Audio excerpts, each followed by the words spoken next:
Chapter 2. I could a tale unfold, whose lightest word would harrow up thy soul. Shakespeare. Madame St. Aubert was interred in the neighboring village church. Her husband and daughter attended her to the grave, followed by a long train of the peasantry, who were sincere mourners of this excellent woman. On his return from the funeral, St. Aubert shut himself in his chamber. When he came forth, it was with a serene countenance, though pale in sorrow. He gave orders that his family should attend him. Emily only was absent, who, overcome with the scene she had just witnessed, had retired to her closet to weep alone. St. Aubert followed her thither. He took her hand in silence, while she continued to weep, and it was some moments before he could so far command his voice as to speak. It trembled while he said, "My Emily, I am going to prayers with my family. You will join us. We must ask support from above. Where else ought we seek it? Where else can we find it?" Emily checked her tears, and followed her father to the parlor, where, the servants being assembled, St. Aubert read, in a low and solemn voice, the evening service, and added a prayer for the soul of the departed. During this his voice often faltered, his tears fell upon the book, and at length he paused. But the sublime emotions of pure devotion gradually elevated his views above this world, and finally brought comfort to his heart. When the service was ended, and the servants were withdrawn, he tenderly kissed Emily, and said, "I have endeavored to teach you, from your earliest youth, the duty of self-command. I have pointed out to you the great importance of it through life, not only as it preserves us in the various and dangerous temptations that call us from rectitude and virtue, but as it limits the indulgences which are termed virtuous, yet which, extended beyond a certain boundary, are vicious, for their consequence is evil. All excess is vicious. Even that sorrow which is amiable in its origin becomes a selfish and unjust passion if indulged at the expense of our duties. By our duties, I mean what we owe to ourselves as well as to others. The indulgence of excessive grief enervates the mind and almost incapacitates it for again partaking of those various innocent enjoyments which a benevolent God designed to be the sunshine of our lives. My dear Emily, recollect and practice the precepts I have so often given you, and which your own experience has so often shown you to be wise. Your sorrow is useless.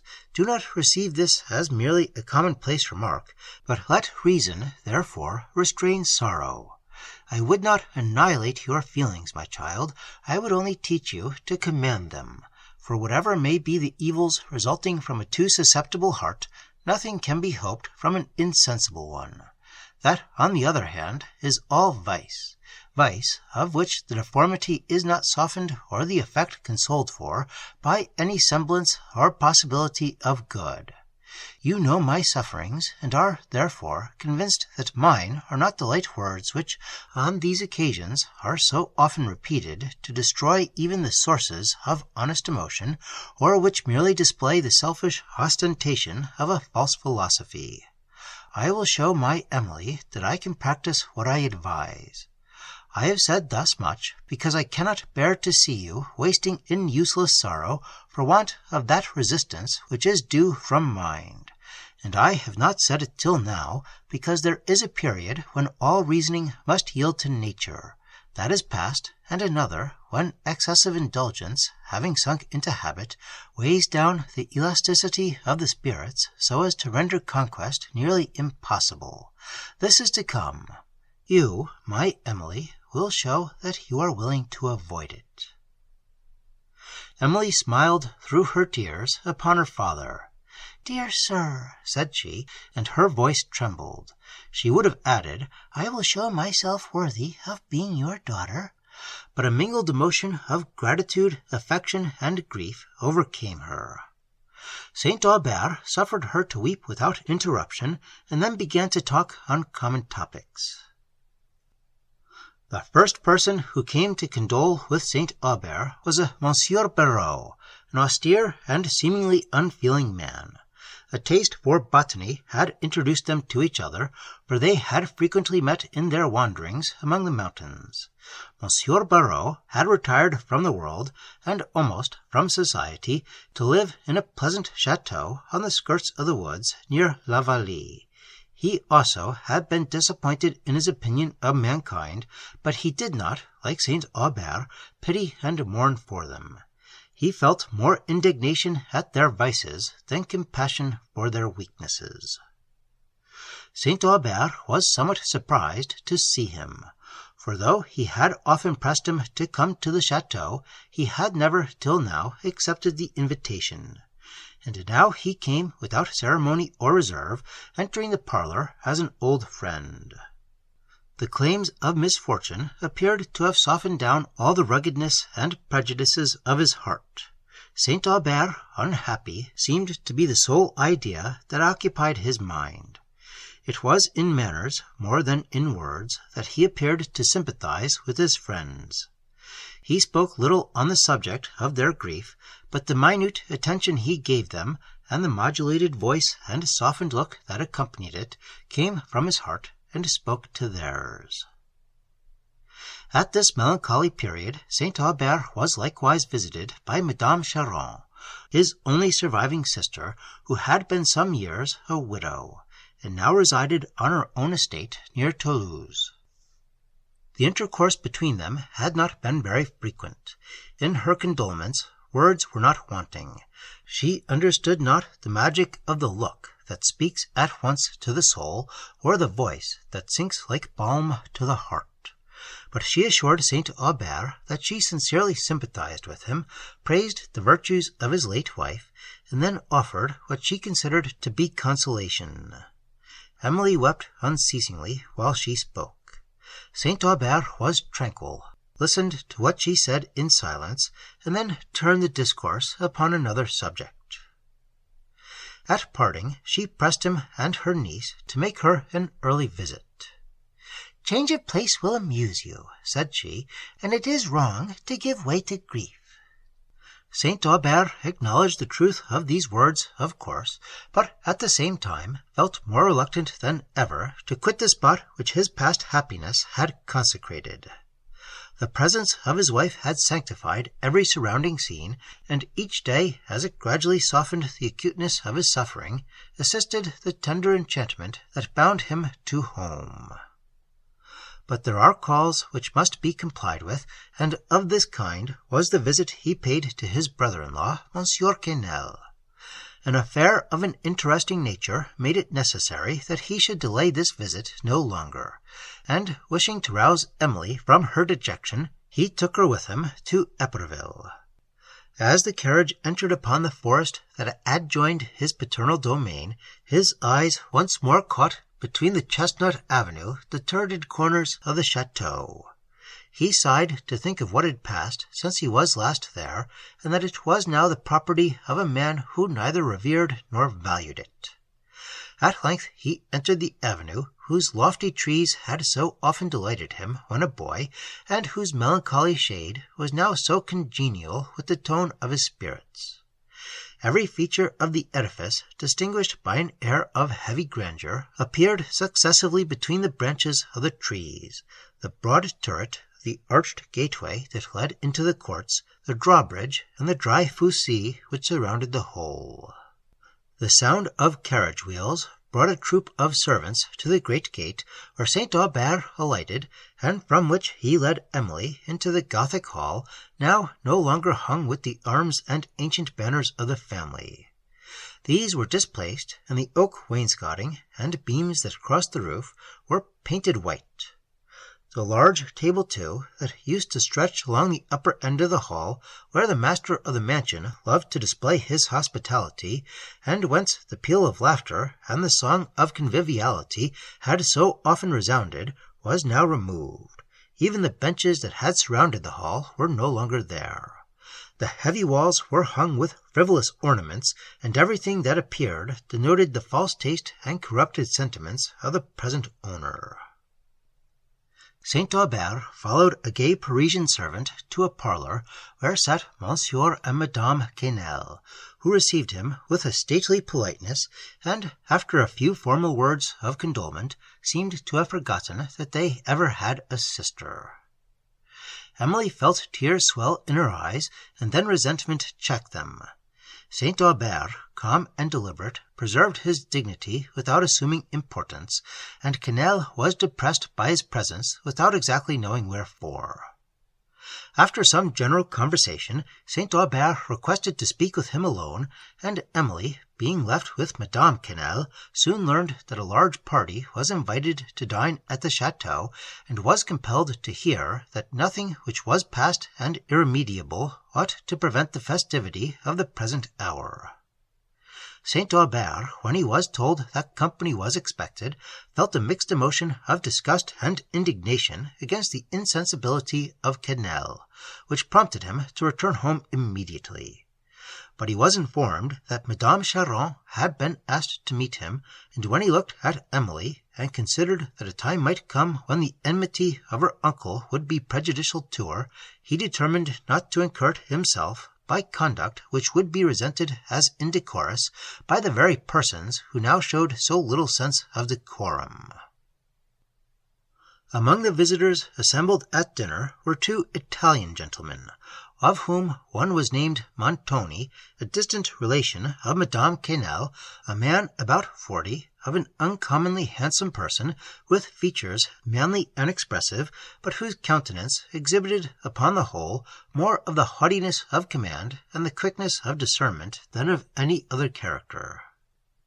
Signor Cavini, his friend, appeared to be about 30, inferior in dignity, but equal to him in penetration of countenance, and superior in insinuation of manner. Emily was shocked by the salutation with which Madame Charron met her father. "Dear brother," said she, "I am concerned to see you look so very ill. Do, pray, have advice." St. Aubert answered with the melancholy smile that he felt himself much as usual, but Emily's fears made her now fancy that her father looked worse than he really did. Emily would have been amused by the new character she saw, and the varied conversation that passed during dinner, which was served in a style of splendour she had seldom seen before, had her spirits been less oppressed. Of the guests, Signor Montoni was lately come from Italy, and he spoke of the commotions which at that period agitated the country, talked of party differences with warmth, and then lamented the probable consequences of the tumults. His friend spoke with equal ardour of the politics of his country, praised the government and prosperity of Venice, and boasted of its decided superiority over all the other Italian states. He then turned to the ladies, and talked with the same eloquence of Parisian fashions, the French opera, and French manners, and on the latter subject he did not fail to mingle what is so particularly agreeable to French taste. The flattery was not detected by those to whom it was addressed, though its effect in producing submissive attention did not escape his observation. When he could disengage himself from the assiduities of the other ladies, he sometimes addressed Emily, but she knew nothing of Parisian fashions, of Parisian operas, and her modesty, simplicity, and correct manners formed a decided contrast to those of her female companions. After dinner, St. Aubert stole from the room to view once more the old chestnut which Quesnel talked of cutting down. As he stood under its shade, and looked up among its branches, still luxuriant, and saw here and there the blue sky trembling between them, the pursuits and events of his early days crowded fast to his mind, with the figures and characters of friends long since gone from the earth, and he now felt himself to be almost an insulated being, with nobody but his Emily for his heart to turn to. He stood lost amid the scenes of years which fancy called up, till the succession closed with the picture of his dying wife, and he started away to forget it, if possible, at the social board. St. Aubert ordered his carriage at an early hour, and Emily observed that he was more than usually silent and dejected on the way home. but she considered this to be the effect of his visit to a place which spoke so eloquently of former times, nor suspected that he had a cause of grief which he concealed from her. On entering the chateau, she felt more depressed than ever, for she more than ever missed the presence of that dear parent who, whenever she had been from home, used to welcome her return with smiles and fondness. Now all was silent and forsaken. But what reason and effort may fail to do, time effects.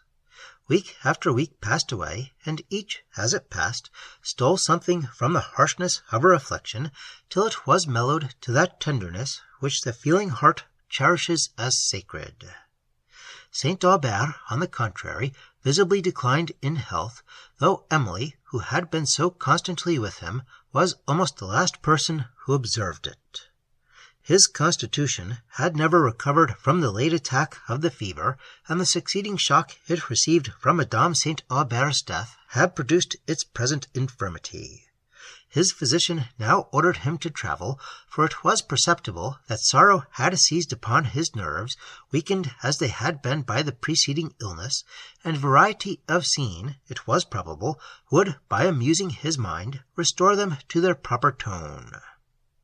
For some days Emily was occupied in preparations to attend him, and he by endeavours to diminish his expenses at home during the journey, a purpose which determined him at length to dismiss his domestics. Emily seldom opposed her father's wishes by questions or remonstrances, or she would now have asked why he did not take a servant, and have represented that his infirm health made one almost necessary. But when, on the eve of departure, she found that he had dismissed Jacques, Francis, and Mary, and detained only Teresa, the old housekeeper, she was extremely surprised, and ventured to ask his reason for having done so. "To save expenses, my dear," he replied. "We are going on an expensive excursion." The physician had prescribed the air of Languedoc and Provence, and St. Aubert determined therefore to travel leisurely along the shores of the Mediterranean towards Provence. They retired early to their chamber on the night before their departure, but Emily had a few books and other things to collect, and the clock had struck 12 before she had finished, or had remembered that some of her drawing instruments, which she meant to take with her, were in the parlour below. As she went to fetch these, she passed her father's room, and perceiving the door half open, concluded that he was in his study, for since the death of Madame St. Aubert it had been frequently his custom to rise from his restless bed and go thither to compose his mind. When she was below stairs, she looked into this room, but without finding him, and as she returned to her chamber, she tapped at his door, and receiving no answer, stepped softly in, to be certain whether he was there. The room was dark, but a light glimmered through some panes of glass that were placed in the upper part of a closet door.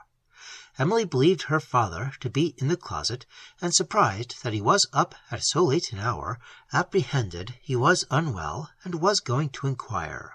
But considering that her sudden appearance at this hour might alarm him, she removed her light to the staircase, and then stepped softly to the closet. On looking through the panes of glass, she saw him seated at a small table with papers before him, some of which he was reading with deep attention and interest, during which he often wept and sobbed aloud. Emily, who had come to the door to learn whether her father was ill, was now detained there by a mixture of curiosity and tenderness. She could not witness his sorrow without being anxious to know the subject of it, and she therefore continued to observe him in silence, concluding that those papers were letters of her late mother. Presently he knelt down, and with a look so solemn as she had seldom seen him assume, and which was mingled with a certain wild expression that partook more of horror than of any other character, he prayed silently for a considerable time. When he rose, a ghastly paleness was on his countenance. Emily was hastily retiring, but she saw him turn again to the papers, and she stopped. He took from among them a small case, and from thence a miniature picture. The rays of light fell strongly upon it, and she perceived it to be that of a lady, but not of her mother. St. Aubert gazed earnestly and tenderly upon this portrait, put it to his lips, and then to his heart, and sighed with a convulsive force. Emily could scarcely believe what she saw to be real. She never knew till now that he had a picture of any other lady than her mother, much less that he had one which he evidently valued so highly. But having looked repeatedly to be certain that it was not the resemblance of Madame St. Aubert, she became entirely convinced that it was designed for that of some other person. At length St. Aubert returned the picture in its case, and Emily, recollecting that she was intruding upon his private sorrows, softly withdrew from the chamber.